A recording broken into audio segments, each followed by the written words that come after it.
que haber, nunca más tendremos ser.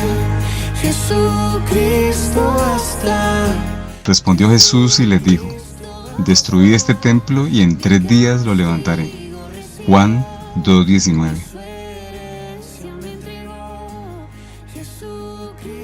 Muy buenos días, los saludo hoy 6 de agosto, mes de renuevo.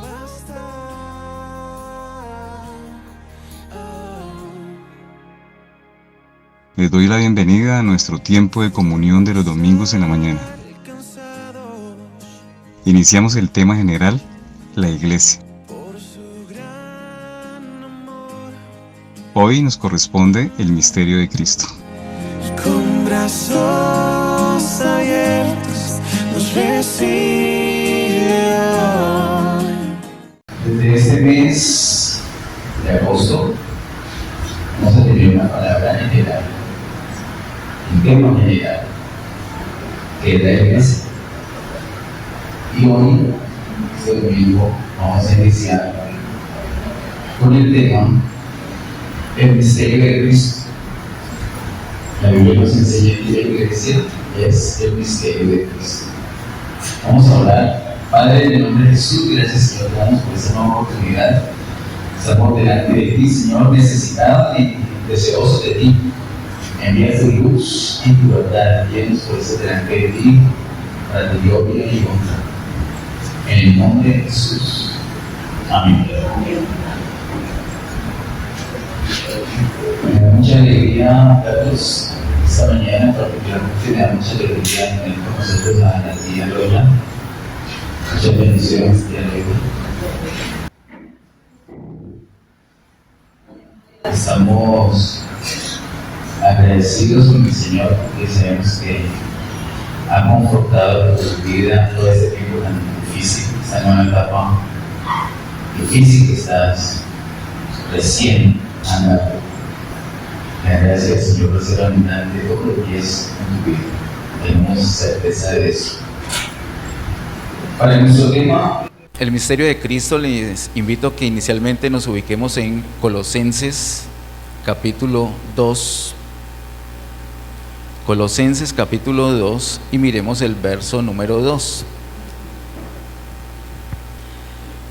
Colosenses capítulo 2, verso 2 dice: para que sean consolados sus corazones unidos en amor, hasta alcanzar todas las riquezas de pleno entendimiento, a fin de conocer el misterio de Dios el Padre y de Cristo. Este versículo es muy cortico, pero quiero que miremos detenidamente que realmente encierra toda la Biblia. Colosenses 2:2 encierra toda la Biblia. La Biblia nos habla básicamente de dos cosas, de dos misterios. Uno es el misterio de Dios el Padre. Y el otro asunto es el misterio de Cristo. De dos misterios se compone toda la Escritura: el misterio de Dios el Padre y el misterio de Cristo. El año pasado estuvimos mirando al respecto. El año pasado estudiamos mucho acerca de Colosenses. No alcanzamos a ver toda la carta de Pablo a los Colosenses, aunque es muy cortica. Le invito para que la estudie en oración. Vimos cómo el tema de Colosenses es precisamente el misterio de Dios el Padre. Y vimos que el misterio de Dios el Padre es Cristo. No hay ningún libro en la Biblia que nos hable tan directamente, tanta revelación directa acerca de Cristo como Colosenses, a pesar que tiene solamente, recuerdan, 4 capítulos nomás, es cortica. Sin embargo, es muy densa la información que nos da acerca de Cristo directamente. Solamente con el capítulo 1 podemos encontrar más revelación acerca de Cristo que en muchos otros libros enteros, solamente con el capítulo 1 de Colosenses. Así que vimos que el tema de Colosenses es el misterio de Dios el Padre, que es Cristo. Ese es el misterio de Dios el Padre. Recordemos que el apóstol Juan, en su evangelio desde el capítulo 1, nos dice que una de las cosas que hace Cristo es revelar al Padre. Cristo revela al Padre. Por eso el misterio del Padre es Cristo. Vimos entonces ese otro misterio, que es el misterio de Cristo. Y si me acompaña, por favor, aquí mismo en Colosenses, en el capítulo 4, el verso 3 dice: orando también al mismo tiempo por nosotros, para que el Señor nos abra puerta para la palabra, a fin de dar a conocer el misterio de Cristo, por el cual también estoy preso. En Colosenses 4, 3 solamente nos habla del misterio de Cristo. La misma carta y el mismo apóstol que en el capítulo 2, verso 2 nos habla del misterio de Dios el Padre y de Cristo, aquí en el capítulo 4, verso 3 solamente menciona el misterio de Cristo. Esos dos misterios prácticamente se unen en uno solo. Por eso en el verso 3 solamente menciona misterio de Cristo. Vimos también el año pasado que el misterio de Cristo es la iglesia. Y este asunto, la iglesia o el misterio de Cristo, está tratado fundamentalmente en la carta del apóstol Pablo a los Efesios. El tema de la carta a los Efesios es entonces el misterio de Cristo, que es la iglesia. Así como Cristo expresa al Padre, nosotros como iglesia expresamos a Cristo. Pero mire que eso se funde en un solo misterio, porque nosotros expresamos a Cristo, que expresa al Padre.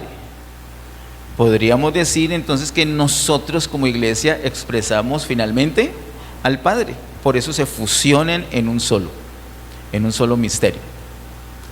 Pero como lo trata de manera independiente el apóstol Pablo y muchos otros apartes de la Escritura, entonces podemos decir que la Biblia se compone de esos dos misterios. Es muy importante que para nosotros ya no sea misterio. Cuando una cosa deja de ser misterio, cuando ya se descubre, cuando ya es revelado, cuando se quita la cortina, cuando se quita el velo, ya no puede ser que para nosotros Cristo sea un misterio. Tenemos que ver a Cristo, y por eso esa revelación tan importante en Colosenses. El apóstol Juan nos enseña que la mejor manera de conocer a Cristo no es doctrinalmente, no es de una manera teórica, doctrinal, que es muy importante. La teoría es muy importante, la doctrina, pero nunca va a superar la experiencia. Te pueden decir lo bonito que es Cañocristales, es que se llama, ¿no, tía Loida? En la Macarena, te pueden describir, podemos ver las fotos de Cañocristales tan hermosos. ¿Han visto esas fotos? Oh, dicen que el río de los 7 colores, creo. Oh, por favor. Pero otra cosa es estar allí, ¿no? Otra cosa es estar ahí y disfrutar ese río. La experiencia puede más que toda la información teórica que podamos tener. Lo que pasa es que la experiencia nos comprueba lo que está escrito. Juan nos dice, el apóstol Juan nos enseña que para conocer al Señor lo que debemos hacer es experimentarlo. Y al experimentarlo nos damos cuenta que es verdad lo que dice las Escrituras. Así que debemos dejar que que no sea más un misterio para nosotros Cristo, sino que sea revelado. Por otro lado, también es necesario conocer la iglesia, que la iglesia ya no siga siendo un misterio, que ya no sea el misterio de Cristo, como lo presenta el apóstol Pablo en Efesios, porque precisamente esa carta nos revela, nos dice qué es la iglesia, quién es la iglesia. Nosotros tenemos una dificultad, creo, todos los que estamos presentes, creo que todos los que estamos aquí, tenemos una marca fuerte de Occidente, una marca religiosa muy profunda, que nos hace todavía hablar de acuerdo a esa marca. A veces decimos, me voy para la iglesia. Entonces ubicamos la iglesia como que fuera ese salón que queda allá en la 51 con segunda. Tengo que llegar temprano a la iglesia. Tengo que dejar barrida la iglesia. Estamos construyendo la iglesia. Entonces pensamos que la iglesia es el lugar donde realmente se reúne la iglesia. Y no solamente eso, porque pensamos de una manera mejor, más aproximada a la realidad, que la iglesia es una reunión de hijos de Dios. Y aunque es una mejor aproximación que pensar que es el sitio, el salón, todavía no está completa. De pronto, precisamente por eso Pablo se refiere a la iglesia como un misterio, el misterio de Cristo. Y les invito a que hoy empecemos a conocer, a correr la cortina y darnos cuenta qué es, para que deje de ser un misterio. Eso nos dice el apóstol Pablo, y quiero decirles que desde aquí vamos a mirar ese tema general de la iglesia y vamos a ocupar muchos domingos, empezando por las cosas que Pablo nos revela acerca de la iglesia en la carta a los Efesios, que es donde se revela el misterio de Cristo. Miremos por favor en 1 Corintios capítulo 2, versos 7 y 8. 1 Corintios capítulo 2, versos 7 y 8 dice: mas hablamos sabiduría de Dios en misterio, la sabiduría oculta, la cual Dios predestinó antes de los siglos para nuestra gloria, la que ninguno de los príncipes de este siglo conoció, porque si la hubieran conocido, nunca habrían crucificado al Señor de gloria. Quiero mostrarles una serie de versículos donde nos muestra una sabiduría, pero en misterio, una sabiduría que ha estado oculta. Dice el verso 7, la sabiduría oculta en la cual Dios predestinó antes de los siglos para nuestra gloria. Antes de los siglos, es decir, desde la eternidad, antes de poder hablar de tiempos. Recuerde que antes de hablar de tiempos había una eternidad pasada, y después de poder hablar de tiempos hay una eternidad futura. En medio de las dos hay una intersección, un segmento que llamamos tiempo. Ahí tiene sentido cumplir años. Pero en la eternidad no podemos decir, ¿cuántos años estás cumpliendo, Diana Marcela? 7,589. No caben las velas en el pastel. Entonces en la eternidad ya no tiene sentido hablar de tiempos, sino que eso es una eternidad. Pero desde antes de los siglos el Señor ya tenía este misterio, solamente que estuvo oculto. Y dice que particularmente estuvo oculto de los principados, es decir, de Satanás y sus demonios, porque si ellos se hubieran dado cuenta de este misterio, nunca hubieran crucificado al Señor. Ellos pensaban que al crucificar al Señor tenían la victoria, y eso lo que hizo fue sellar su derrota. Estaba oculta para los principados. Miremos por favor en Efesios capítulo 3, el verso 9. Efesios capítulo 3, verso 9 dice: y de aclarar a todos cuál sea la dispensación del misterio escondido desde los siglos en Dios, que creó todas las cosas. Un misterio escondido. Colosenses 1:26, poquito más adelante. Colosenses capítulo 1, verso 26 dice: el misterio que había estado oculto desde los siglos y edades, pero que ahora ha sido manifestado a sus santos. ¿A sus santos quiénes son esos? A San Pablo, a San Pedro, ¿sí? A San Janet, ¿cierto? A Santa Janet, ¿sí? A San Miguel, ¿sí? Santa Ni, a todos los santos, no solamente a San Pablo y a San Pedro, a todos los santos, a toda la iglesia, ¿cierto? San Samuel, ¿qué tal? ¿Cómo se oye? ¿Ah? Santa Sarita. Puede sonar chistoso, pero cuando la palabra se refiere a santos, se refiere a la iglesia. Estuvo oculto, pero ahora es dado a conocer a la iglesia, dice Colosenses. Miremos en Primera de Pedro, capítulo 1, versos 10 al 12. Primera de Pedro, capítulo 1, versos 10 al 12 dice: los profetas que profetizaron de la gracia destinada a vosotros inquirieron y diligentemente indagaron acerca de esta salvación, escudriñando qué persona y qué tiempo indicaba el Espíritu de Cristo que estaba en ellos, el cual anunciaba de antemano los sufrimientos de Cristo y las glorias que vendrían tras ellos.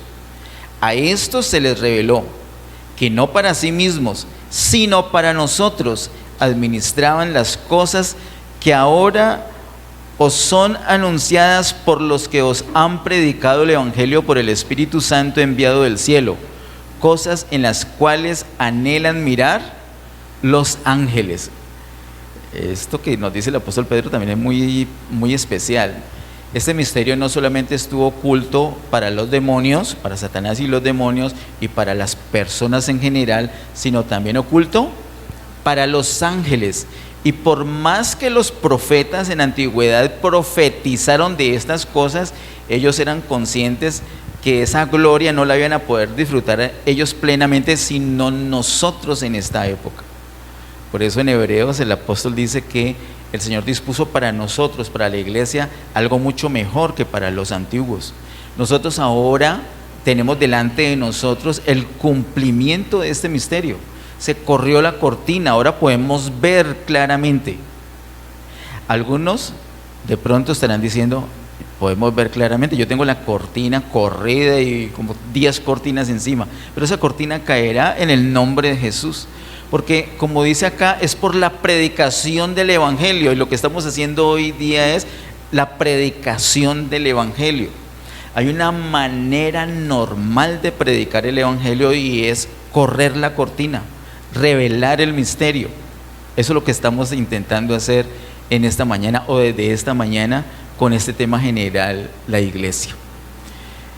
Todos estos pasajes nos muestran que el asunto estuvo oculto, pero ahora también hay unos pasajes que nos dicen, así como el que ya leímos de Colosenses, que fue revelado. Miremos por favor en Romanos capítulo 16, versos 25 y 26.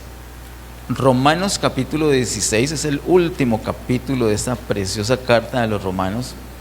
Romanos capítulo 16, versos 25 y 26 dice: y al que puede confirmaros según mi evangelio y la predicación de Jesucristo, según la revelación del misterio que se ha mantenido oculto desde tiempos eternos, pero que ha sido manifestado ahora, y que por las escrituras de los profetas, según el mandamiento del Dios eterno, se ha dado a conocer a todas las gentes para que obedezcan a la fe.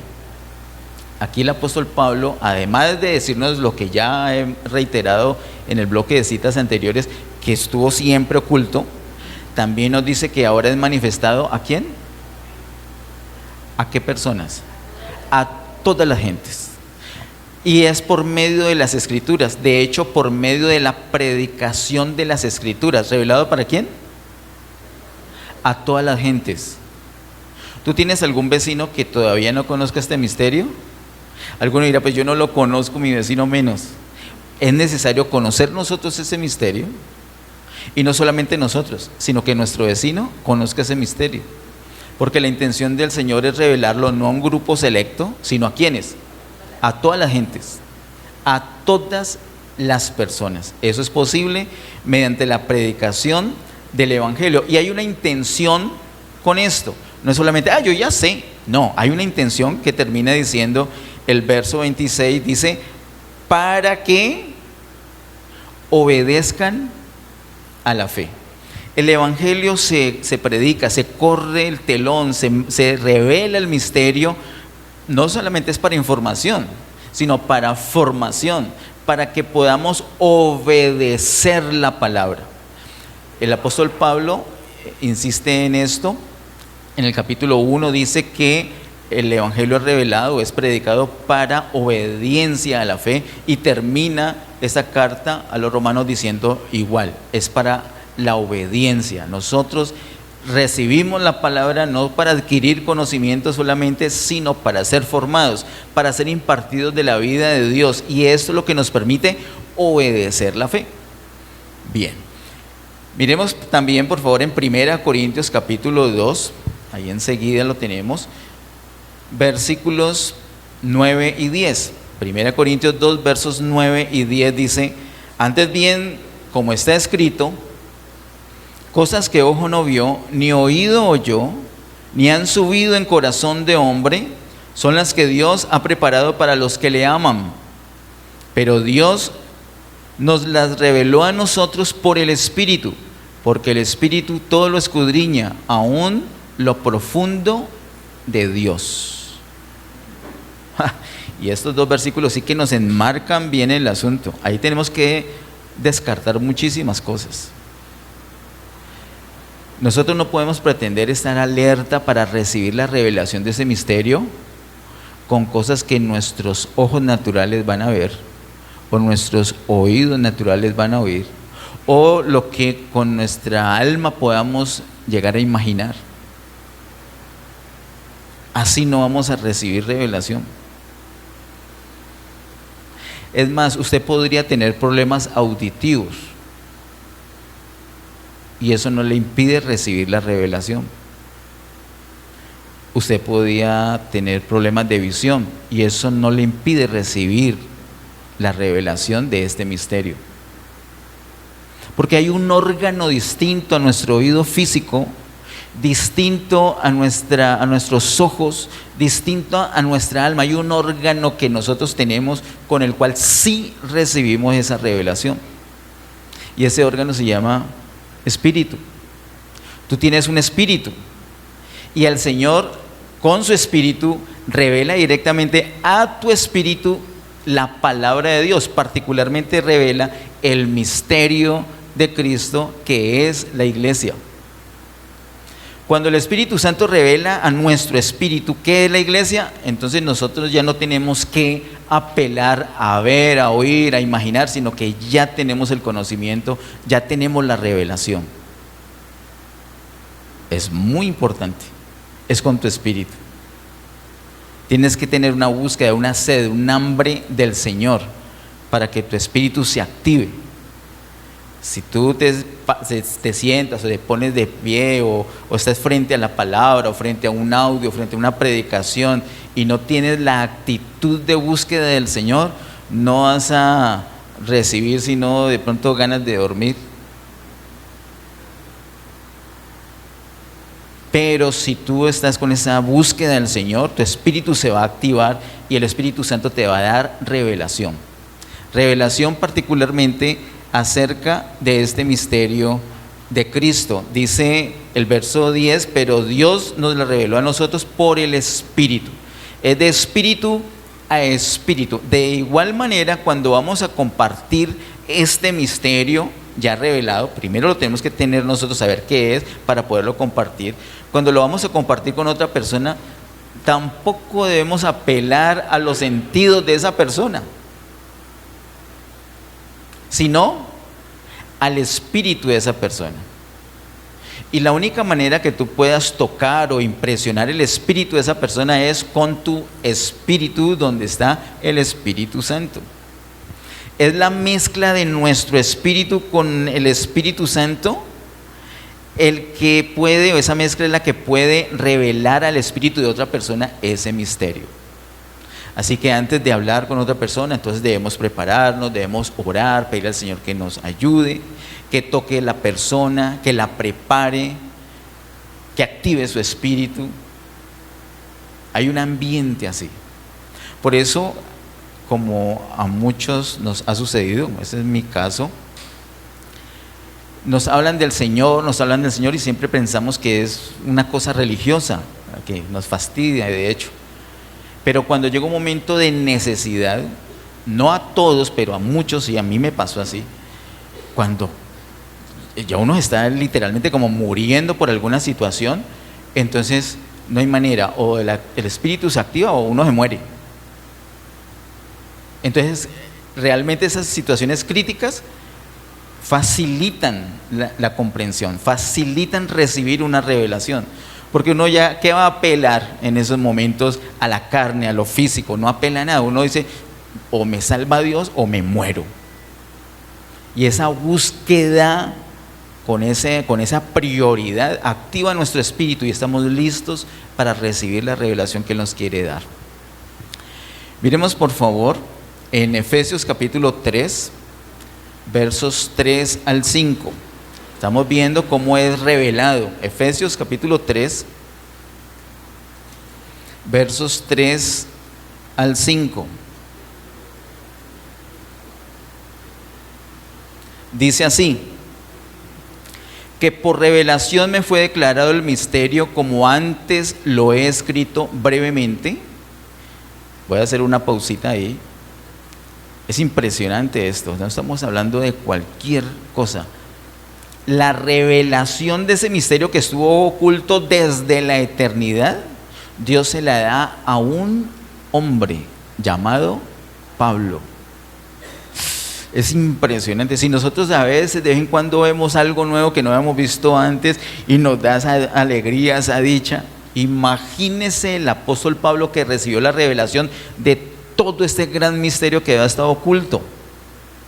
Es que Adán tuvo idea de qué era, pero no supo de qué se trataba. A ciencia cierta no. Ni Noé, ni Enoc, ni Moisés, ni Abraham, ni Isaac, ninguno de ellos. En cambio, cuando viene el Señor Jesús, trae una revelación. Y al apóstol Pablo le revela todo ese gran paquete llamado misterio.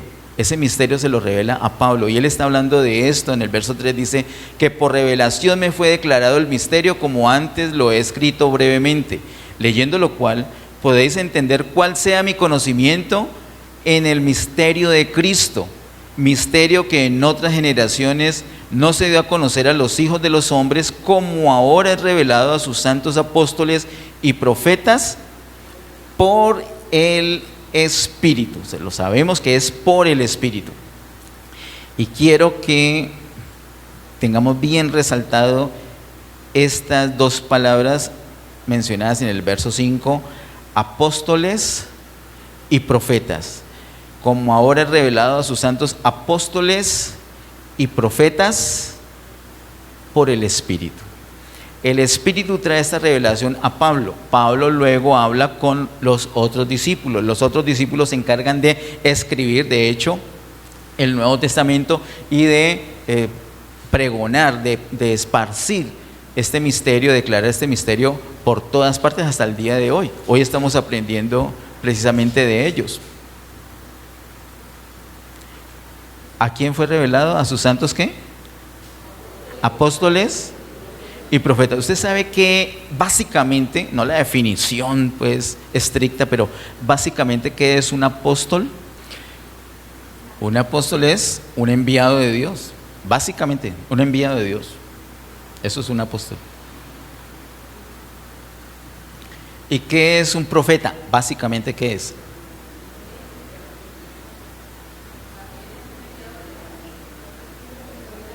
También es un enviado. Entonces él hubiera podido decir solamente a sus santos apóstoles.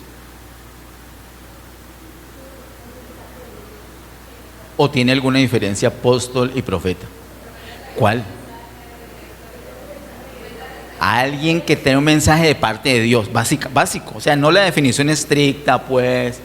No vamos a hacer ahorita una serie acerca de apostolado o profecía, pero básicamente, ¿qué es un apóstol? Un enviado de parte de Dios. ¿Qué es un profeta? Alguien que habla de parte de Dios, básicamente, ¿cierto?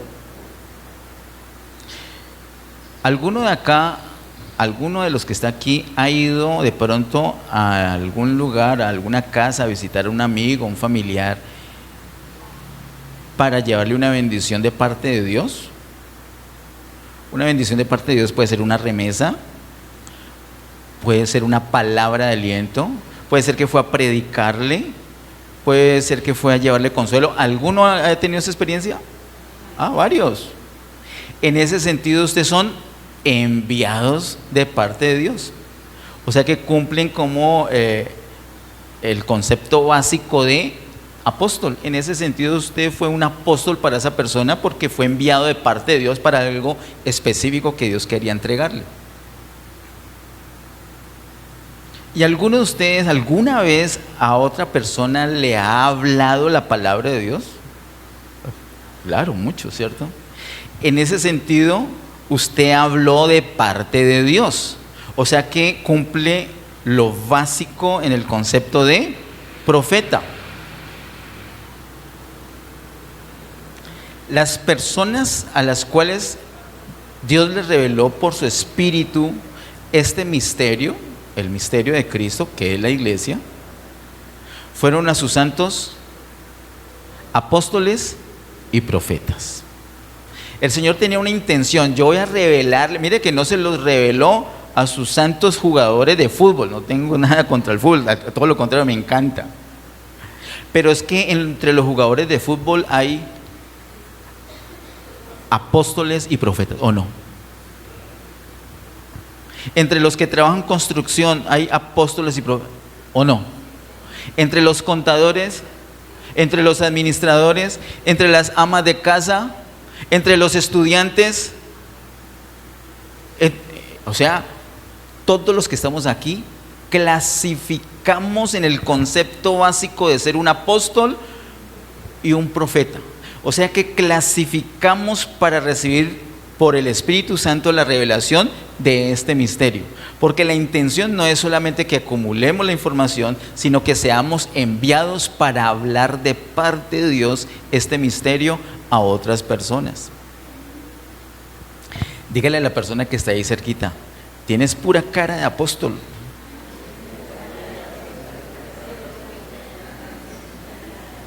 Y usted contéstele, dígale: ¿y tú de profeta?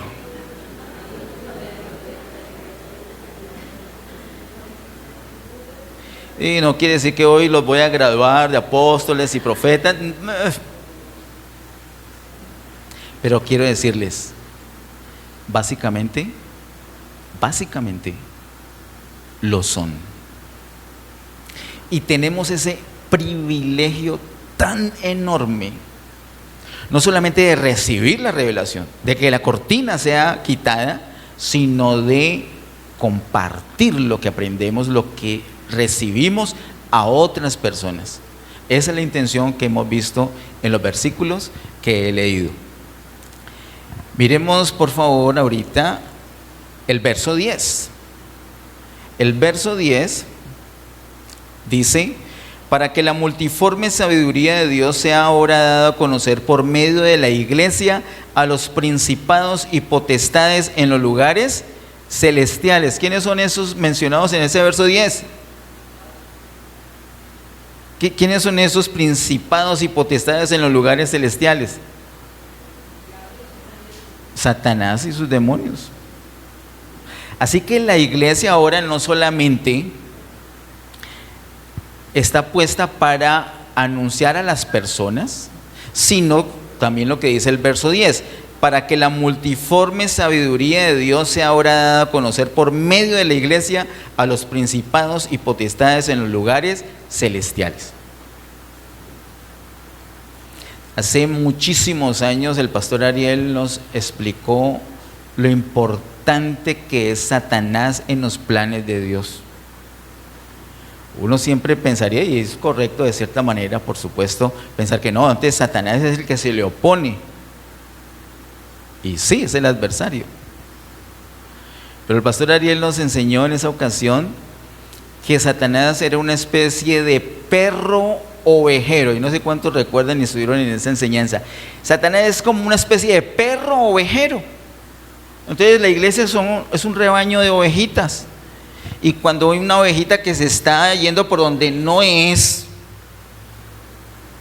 muchas veces el pastor necesita un perro ovejero. ¿Y qué va a hacer el perro ovejero? se va a descarriar con la oveja. No, ¿qué hacer? Mira, lo primero que hace es que pegarle un buen susto. Si con el susto no fue suficiente para que vuelva al rebaño, ¿qué hace? La muerde. Y si es tan terca la oveja que ni siquiera con una herida por la mordida del perro regresa, ¿qué hace ese perro? ¿Se la come? Oh, por Dios.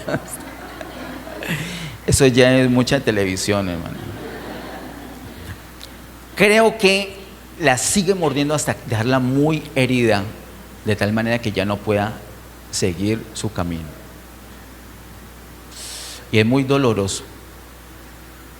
Es muy doloroso una herida que lo deja uno sin poder caminar, es muy doloroso. Pero gracias al Señor porque manifiesta su misericordia, aún permitiendo que el perro ovejero nos hiera, porque Él nos necesita en el rebaño. Así que Satanás es útil para el Señor. Si no fuera útil, ya lo hubiera echado al basurero universal. Vimos hace años cuál era el basurero universal. ¿Alguien recuerda cuál es? El lago de fuego. Todo lo que ya no le sirve a Dios para nada, lo echa ahí. ¿Recuerdan quién va a estrenar el lago de fuego?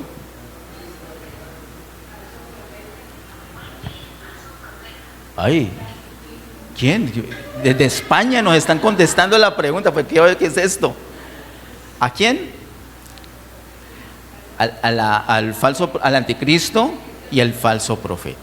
Van a estrenar. Ya no lo necesita Dios, entonces basurero universal. Y llega un momento donde ya Satanás no va a ser más útil para el Señor, entonces basurero universal. Pero mientras tanto es útil. Y nos pasan cosas. Y les profetizo, ahora que estamos hablando de que somos profetas, que nos van a pasar cosas. ¿Y para qué Dios permite eso? Sencillo. Verso 10. Para que la multiforme sabiduría de Dios sea ahora dada a conocer por medio de la iglesia a los principados y potestades en los lugares celestiales. Entre más ataque Satanás, más se va a glorificar el Señor mostrando la sabiduría, y lo hace en la iglesia. ¿Cómo vas a enfrentar esa crisis matrimonial? El Señor te va a dar la sabiduría para hacerlo. ¿Cómo vas a enfrentar esa situación con tus hijos? El Señor te da la sabiduría, y el diablo ataca y ataca, y el Señor levanta, sostiene, restaura, y de esa manera la multiforme sabiduría de Dios es dada a conocer a Satanás y a sus demonios. Todo eso está en el mismo paquete. Necesitamos saber qué es ese misterio, y por eso hemos llegado a Colosenses capítulo 1, verso 27. Colosenses capítulo 1, verso 27 dice: a quienes Dios quiso dar a conocer las riquezas de la gloria de este misterio entre los gentiles, que es Cristo en vosotros, la esperanza de gloria. El misterio que había estado oculto desde la eternidad, ¿cuál es? Ahora se revela. ¿Cuál es? Cristo en nosotros, la esperanza de gloria. Eso no es una frase, es bonito, de hecho lo es, suena bonito, pero no es solamente una frase, un versículo bonito, sino que es el misterio. Cristo, ¿dónde? En nosotros, la esperanza de gloria. Así que el creyente no tiene esperanza de gloria en otra cosa que no sea,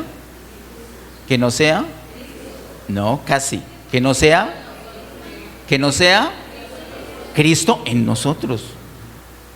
O sea, por ejemplo, mi esperanza no está en mi trabajo, en mis cuentas, o yo no tengo cuentas, pero tengo familia con plata. Tampoco está en mi familia con plata, ¿o sí? No está en mi conocimiento, no está en mi estatus, no, en nada de eso está mi esperanza de gloria, sino solamente Cristo en mí. Algo más cercano que podría ser nuestra esperanza de gloria es Cristo a la diestra del Padre. Cuando venga, que eso es un tema que el mismo apóstol habla en el capítulo 3, lo vimos el año pasado detenidamente, vimos la fusión del capítulo 1 y el capítulo 3. Cuando el Señor venga, se va a manifestar una gloria. Pero ni siquiera el apóstol Pablo está diciendo que ese Cristo a la diestra del Padre es nuestra esperanza de gloria. ¿Quién sí es nuestra esperanza de gloria? Cristo en nosotros. Miren, cuando no tenemos esa claridad, estamos esperando que esta cosa tan maluca acabe para poder disfrutar la gloria. O cuando una persona fallece, se dice, entró en la gloria del Señor. Y está bien decirlo, de cierta manera es así. Pero cuando la cortina se corra para el pueblo de Dios, sabrá que no tiene que esperar a morir para poder disfrutar la gloria del Señor. Porque la gloria del Señor no es cuando Cristo venga, sino que es ¿cuál? ¿Cuál es? Cristo en nosotros. Pregunto, ¿tienes a Cristo? ¿Puedes disfrutar la gloria total? ¿Cuándo lo puedes disfrutar? Los domingos, los lunes, los martes, los miércoles, los jueves, todos los días. Pero si no tienes esa revelación, entonces dice, no, algún día espero que el Señor venga y ahora sí, me voy para el hogar, bello hogar. Que el Señor nos ayude, que el Señor, así como hablábamos hace 8 días, literalmente abra nuestros ojos para poder ver esto. Cristo fue procesado. La palabra de Dios nos dice que Dios se hizo carne, lo cantamos ahorita, Dios se hizo carne, ¿cierto? No solamente descendió, sino que se encarnó. Pero también nos dice que Cristo murió. Y en la muerte, la vida de Cristo es liberada. Cristo es una semilla que contiene la vida de Dios, nos dice eso el Evangelio de Juan en el capítulo 1. Y en la muerte, así como toda semilla, todo grano de trigo que cae a tierra y muere, cuando cae a tierra la vida es liberada. Si no cae a tierra y muere, se queda solo. La vida no es liberada, pero Cristo fue el que cayó a tierra y murió, y su vida fue liberada en la muerte. Y en resurrección, nos explica también Juan en el capítulo 20, su vida fue impartida a los creyentes. Desde la resurrección nosotros podemos decir, Cristo en nosotros. No tenemos que estar esperando, ¿cuándo será que viene el Señor por segunda vez? El mismo día que resucitó, fue impartido a los creyentes. Y, pero tú no estabas ahí. Pero cuando tú recibes a Cristo, recibes literalmente la vida de Dios. Cristo ya está impartido a tu vida, ya vive en tu espíritu. Sí, Él va a venir por segunda vez visiblemente, pero Él ya vive en ti. Y esa, queridos hermanos, es la esperanza que tú y yo debemos tener. Esa es la esperanza de gloria que tú y yo debemos tener. ¿Tienes algún problema? Está solucionado. ¿Por qué? ¿Por cuenta de qué? Porque Cristo está en ti. Está solucionado. O como nos desafiaba la hermana Gina ahora, ¿nos hace falta algo más fuera de Cristo? Ciertamente que sentimos que sí, porque todavía tenemos una cortina que no nos permite ver este misterio. Pero cuando veamos que Cristo está en nosotros, nos damos cuenta que absolutamente todo está resuelto. Lo que pasa es que todavía no lo vemos, no está en la manifestación, pero ya sabemos que está resuelto. El agricultor cuando siembra ¿qué? A mí me gustaría sembrar algo así como brownies. Qué bueno podría ser, unas semillas de brownies y que al otro día ya pueda uno cosechar. Pero el agricultor siembra y él no está viendo el resultado, pues él ya sabe, ya está la semilla. Es cuestión de tiempo para que se manifieste. Yo te quiero decir, Cristo es una semilla de vida que ya está en tu vida, y de pronto en este momento no se manifiestan sino líos, dificultades, limitaciones. Es cuestión de tiempo para que esa vida se manifieste, y te podrás decir igual que el apóstol Pablo, igualito: sorbida es la muerte en victoria. Yo tenía esta atadura, qué horror, pero sorbida es esa atadura. Ya la semilla está. Gloria a Dios que la semilla está. Ahora necesitamos poder experimentar el máximo, ese potencial de esa semilla. Eso está para nosotros. Esa es la esperanza de gloria. No es una vida aquí toda mediocre, aguantemos hasta que suene la séptima trompeta y nos vamos con el Señor. Hay una canción muy bonita por ahí de la séptima trompeta. No me gusta esa canción. Es bonita, pero yo no, mi esperanza de gloria no es la séptima trompeta. Mi esperanza de gloria no las tengo que esperar. Mi esperanza de gloria ya la tengo. Es Cristo en mí, punto. La séptima trompeta será importante, sí, para algunos que se van a quedar. De pronto yo soy uno de esos. Espero no quedarme para escuchar la séptima trompeta. Pero pues, igual si me quedo voy a dar gloria a Dios que la escuché. Pero esa no es mi esperanza de gloria. Mi esperanza de gloria es Cristo. Y yo lo recibí un día y Él entró en mi corazón. Él vive en mí, se fusionó con mi espíritu. Soy uno con Él en el espíritu. ¿En dónde? Eso es lo que nos enseña en la Biblia. Desde ahí es donde tenemos que operar, hermanos. Y si operamos desde allí y no desde nuestra alma o nuestro cuerpo, entonces podemos disfrutar toda esa vida que nos da el Señor a través de esa realidad de habitar en nosotros. Este es el misterio. Cristo en nosotros, entonces se forma un cuerpo, literalmente, de lo que habla el apóstol Pablo ahí en Efesios capítulo 3, porque quiero decirte, en Efesios capítulo 3, él habla del misterio, y cuando está hablando del misterio de Cristo, que es la iglesia, se refiere al cuerpo. Ahorita lo vamos a ver. Se refiere al cuerpo porque antes, desde el capítulo 1 de Efesios, él ya ha hablado de cuerpo. De hecho, quiero contarte que en la carta de Pablo a los Efesios se habla de ese misterio de Cristo. Pablo quiere revelar ese misterio de Cristo mostrando varias facetas de la iglesia. A ver si yo recuerdo, por lo menos hay 7 facetas más, además de que la iglesia es el misterio de Cristo, como nos revela la iglesia y el apóstol Pablo a los Efesios. En el capítulo 1, desde el capítulo 1, Pablo nos dice que la iglesia es el cuerpo de Cristo. En el capítulo 2 hay un poco de revelación acerca de la iglesia. Nos dice que la iglesia es la familia de Dios, nos dice que es la morada de Dios, y nos dice que es el reino de Dios. Ahí se manifiesta el reino de Dios. 3 cosas, y con la del capítulo 1 van 4. 4 cosas.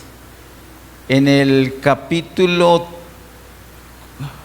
4, creo, nos habla del nuevo hombre. También en el capítulo 2 nos habla del nuevo hombre, y van 5 cosas.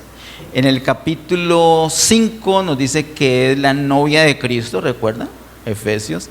Y van 6 cosas. Y en el capítulo 6 de Efesios nos dice que la iglesia es el guerrero de Dios. Todo eso, miren que la carta a los Efesios nos habla del misterio de Cristo, que es la iglesia.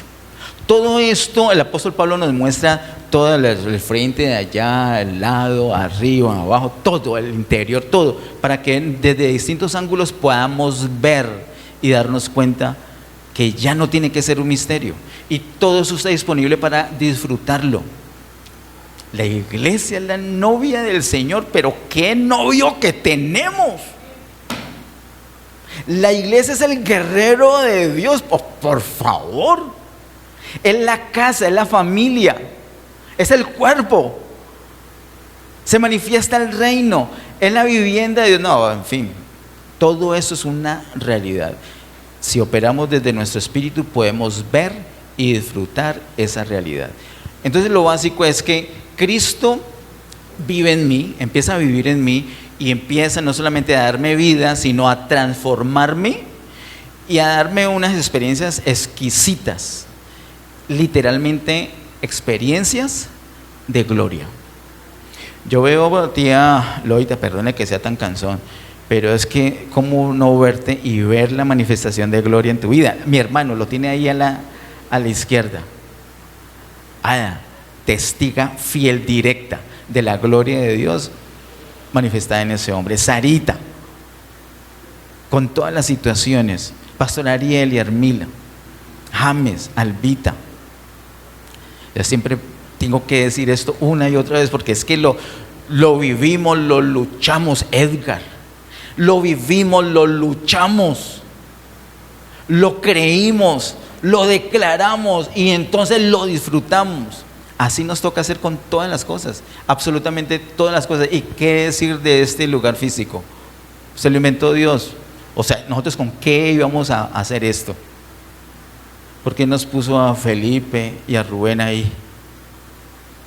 ¿Por qué les dio ese corazón? Es que nosotros somos tan buena gente que Felipe dijo, no, vamos a gente muy chévere. Qué chévere vamos a hacer nosotros. Cosas de Dios, puso ese sentir en el corazón de ellos para trabajar como lo han hecho. Todo eso son las manifestaciones que tenemos para nosotros como iglesia. Y todo radica en la realidad de que Cristo está en nosotros. Miremos por favor en Efesios capítulo 3 más despacio el asunto. Vamos a mirar desde el verso 1 al 8. Voy a intentar acabar esta mañana con esto. Efesios capítulo 3 verso 1 al 8 dice: por esta causa yo, Pablo, prisionero de Cristo Jesús, por vosotros los gentiles, si es que habéis oído de la administración de la gracia de Dios que me fue dada para con vosotros, que por revelación me fue declarado el misterio, como antes lo he escrito brevemente, leyendo lo cual podéis entender cuál sea mi conocimiento en el misterio de Cristo, misterio que en otras generaciones no se dio a conocer a los hijos de los hombres, como ahora es revelado a sus santos apóstoles y profetas por el Espíritu, que los gentiles son coherederos y miembros del mismo cuerpo y copartícipes de la promesa en Cristo Jesús por medio del Evangelio, del cual yo fui hecho ministro por el don de la gracia de Dios que me ha sido dado según la operación de su poder. A mí, que soy menos que el más pequeño de todos los santos, me fue dada esta gracia de anunciar entre los gentiles el evangelio de las inescrutables riquezas de Cristo. Y no hay un punto, hay una coma, pero tengo que respirar y me voy a inventar un punto. Vamos a dejar hasta el verso 8. Es espectacular. Casi todo Efesios es así. Si alguno de ustedes, si el Señor lo permite, será el próximo domingo que vamos a mirar en el capítulo 1. Le dejo el ejercicio, la tarea para los que quieran hacerla. Trate de leer el capítulo 1, toda la oración que hay allí, hasta que encuentre el primer punto. Me dice si es capaz de hacerlo sin hacer una pausa para respirar. Es impresionante. Pero ahorita estamos en el capítulo 3, esos primeros 8 versículos. Vamos a ver una especie de radiografía del apóstol Pablo, porque si este hombre recibió ese misterio, nosotros tenemos que estar en una línea parecida a él para recibirla. ¿Qué hizo él para poderla recibir? No demos por cierto que tenemos el conocimiento, no demos por cierto que tenemos toda la revelación, sino que seamos abiertos a que el Señor nos muestre lo que Él quiera. Dice, lo primero que dice el verso 1 es: por esta causa yo, Pablo, prisionero de Cristo Jesús, por vosotros los gentiles. Ese es un primer requisito. ¿Quieres tener la revelación de este misterio? Tienes que ser un prisionero de Cristo. Prisionero de Cristo.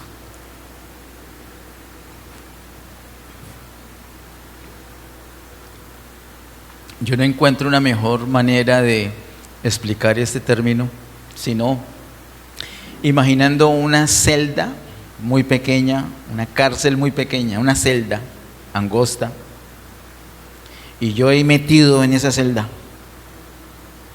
Y las paredes, las rejas, los barrotes, el techo, el piso, todo lo que me rodea, todo lo que me encierra es Cristo.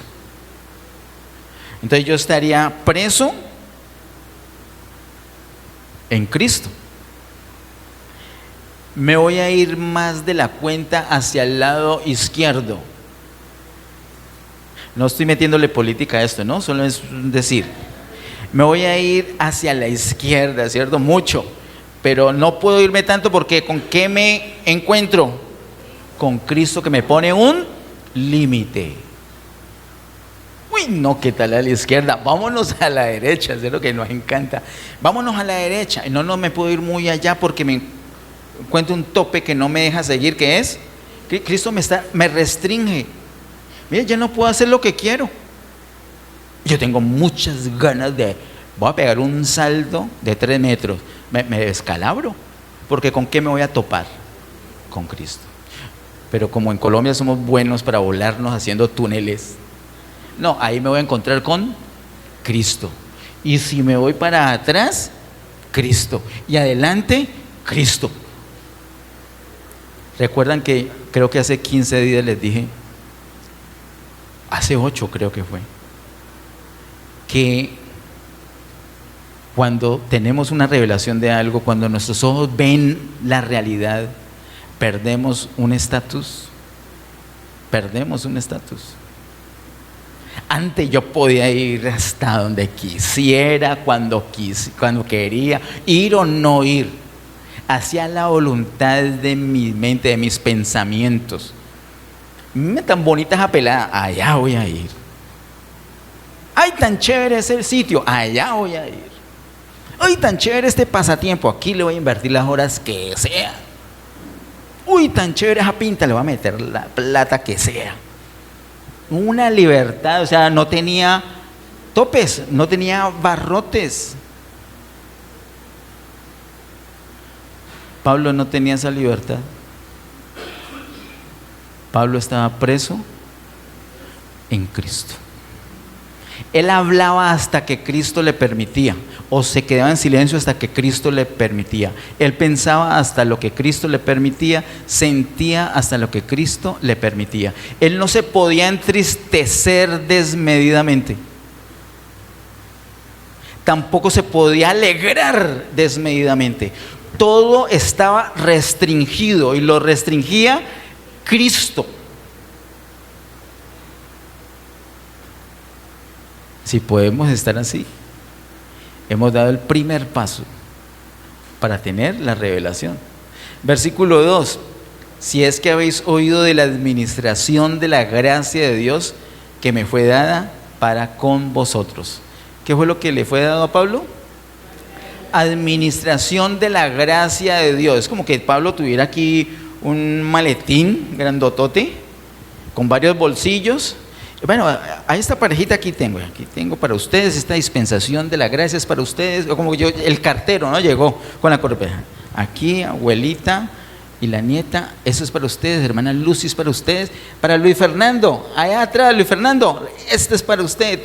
Estoy repartiendo, estoy administrando todo eso que tengo en este gran maletín, que es la gracia de Dios. Cada uno necesita la gracia de Dios para alguna cosa en particular, para el emprendimiento, para el estudio, para la situación sentimental, para la salud física, para lo que sea. La gracia de Dios dispensada. Pablo era un administrador de esa gracia para los gentiles.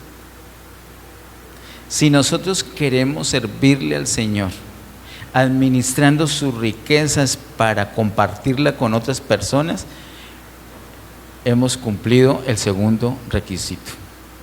Porque no es la revelación para tenerla y después callármela, sino para decírsela a otra persona.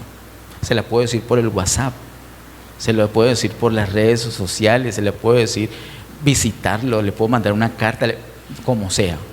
Pero hablar, Pablo tenía las dos cosas, era prisionero en Cristo y era un administrador de la gracia del Señor. Verso 3, que por revelación, entonces ahora ya llega la revelación. Verso 5, misterio que en otras generaciones no se dio a conocer a los hijos de los hombres, como ahora es revelado a sus santos apóstoles y profetas por el Espíritu. Nuevamente el asunto de apóstoles y profetas. Tenemos que ser esos apóstoles que Dios puede enviar a donde Él quiera y esos profetas que hablemos de parte de Él. Dos cositas puntuales nomás para hablar de este asunto de apóstoles y profetas, para no tocar más el tema por hoy. El apóstol es enviado por Dios a donde Dios quiere. A donde Dios, no es donde uno quiere. Yo quiero ir y allá voy a hacer voy a decir lo que Dios quiere. No, es donde Dios quiera. Y el profeta habla de parte, no de parte propia, es de parte de Dios. Dos cositas para puntualizar. Si somos esos apóstoles y esos profetas que están presos en Cristo y queremos administrar la gracia de Dios, estamos listos para recibir más revelación de lo que hemos hablado el día de hoy. Verso 6, que los gentiles son coherederos y miembros del mismo cuerpo y copartícipes de la promesa en Cristo Jesús por medio del Evangelio. Ahí dice que los gentiles, porque la iglesia empezó con los judíos, ¿recuerdan? Primero los judíos, Hechos capítulo 2, luego los gentiles, Hechos capítulo 10. Pedro el enfoque fue a los judíos, Pablo el enfoque fue a los gentiles, por eso él se refiere directamente a los gentiles y les dice cosas muy tremendas que hoy en día se enseñan distinto. ¿Qué dice? Que los gentiles son coherederos y miembros del mismo cuerpo. Es decir, judíos creyentes y no judíos creyentes, ambos grupos son coherederos y miembros del mismo cuerpo. No que los judíos se salvan de una manera y los gentiles de otra. No, eso es falso. Un solo grupo y los gentiles somos coherederos y miembros del mismo cuerpo. Y además dice copartícipes de la promesa en Cristo Jesús por medio del Evangelio. Sabemos que es por medio del Evangelio, es la manera que el Señor diseñó. Por eso es que tenemos que ser esos enviados para hablar de parte de Dios. Pero quiero resaltar que dice el verso 6, copartícipes de la promesa en Cristo. ¿Copartícipes quiénes? Los gentiles, porque los judíos ya tenían una promesa desde Abraham. Ahora, ¿qué pasa con los gentiles? Se unen a ese mismo grupo, no son dos grupos, todos bajo lo mismo, bajo la misma sombrilla, todos. Esto es la iglesia, esto es el misterio de Cristo. Verso 7, del cual yo fui hecho ministro por el don de la gracia de Dios que me ha sido dado según la operación de su poder. A mí, que soy menos que el más pequeño de todos los santos, me fue dada esta gracia de anunciar entre los gentiles el evangelio de las inescrutables riquezas de Cristo. Si yo me bajo aquí ahorita y le entrego el micrófono al azar a cualquier persona, así como estábamos con la princesa en un seminario y empezaron a preguntar la visión, yo les conté la otra vez, la visión y la misión de la iglesia. Y nosotros no la sabíamos, pero él empezó así, la misión, así, y uno es como, el susto hizo que se nos olvidara, y empieza ese siervo, menos mal que no estábamos adelante, cogió a todos los pastores que están adelante y ninguno se sabía la visión de la iglesia. ¡Qué boleta! Y yo estaba por allá como la mitad con Sara, y yo decía, menos mal no estamos adelante, cuando ese siervo empezó a subir gradas, ¡ay, Dios mío bendito! Y yo era, ¿cuál es? ¿Qué es? Hacer, uy, ¿cómo es que es? ¿Cómo es que? No, horrible. No, esa presión no la aguanté, no, nunca. Si yo hiciera algo parecido con alguno de ustedes, le pasara el micrófono y le digo, empiece a hablarnos de la riqueza de Cristo en este momento, ya, compártanos, ministrenos, predique el evangelio ya. Todos lo harían. De pronto no. De pronto alguien me dice, no, pero es que yo no tengo corbata azul. No se necesita. Yo no tengo tanto conocimiento. No se necesita. Yo no tengo tanta experiencia. No se necesita. No, es que yo no tengo esa madurez. No se necesita. ¿Sabes dónde dice que no se necesita? En Efesios 3:8. Efesios 3:8, mira lo que dice tan tenaz. A mí, dice Pablo, que soy menos que el más. Entonces, ¿cuál es el más sencillo de los que está aquí? El que menos sabe, el que le tiembla la voz para hablar, y más si le pone un micrófono y más delante de la gente. ¿Quién es? Alguien por allá ni se atreve a levantar la mano de lo tímido que es. Pues quiero decir que Pablo se comparó con usted y dijo que él era menos que usted. Y él se encargó toda la vida de hablar, de revelar el misterio de Cristo. Lo cual prueba que si Pablo pudo, usted y yo podemos. No me hagan editar tanto. A veces hay unos vacíos, entonces para internet yo edito eso, porque la gente en otro país dirá, esta gente no cree, no le creen el Entonces yo edito eso para que el amén quede bien. ¿Amén? Amén. Ese amén lo junto ahí. Así como hizo Milay con mi ¿qué? Ya te pillé. Bueno, desde el más pequeñito hasta el más grande, pongámonos en pie. Vamos a darle gracias al Señor y que nos siga revelando qué es este misterio de Cristo que es la iglesia. Dígale a la persona que esté ahí cerquita, qué maravilloso que Cristo esté en ti. Padre, en el nombre de Jesús, muchas gracias, Señor, por todas las cosas. Gracias por tu palabra, gracias por tu gran amor, por tu misericordia, gracias por este tiempo. Gracias por la realidad de ser tu iglesia. Gracias por la realidad de vivir en nosotros. Hoy confesamos con alegría en nuestro corazón que es Cristo en nosotros nuestra esperanza de gloria. Todos nuestros asuntos están resueltos en Cristo. Todos, absolutamente todos. De hecho, Señor, te damos gracias por las dificultades, porque son excelentes ocasiones, oportunidades para que se manifieste la superabundante gloria tuya en nosotros, la sabiduría tuya en nosotros, la gracia tuya en nosotros que creemos, en nosotros que tenemos a Cristo. Él es nuestra esperanza de gloria. No estamos preocupados por nuestra reputación ya está asegurada con Cristo en nosotros, la esperanza de gloria. Y por Cristo en nosotros yo declaro que sorbida es toda manifestación de muerte, toda manifestación de tinieblas. Luz nos resplandece en nuestro corazón, luz nos guía en el nombre poderoso de Cristo Jesús. Caminamos en libertad, caminamos en victoria por la virtud de Cristo en nosotros, que es la esperanza de gloria. En el nombre de Jesús. Amén. Que Dios les bendiga.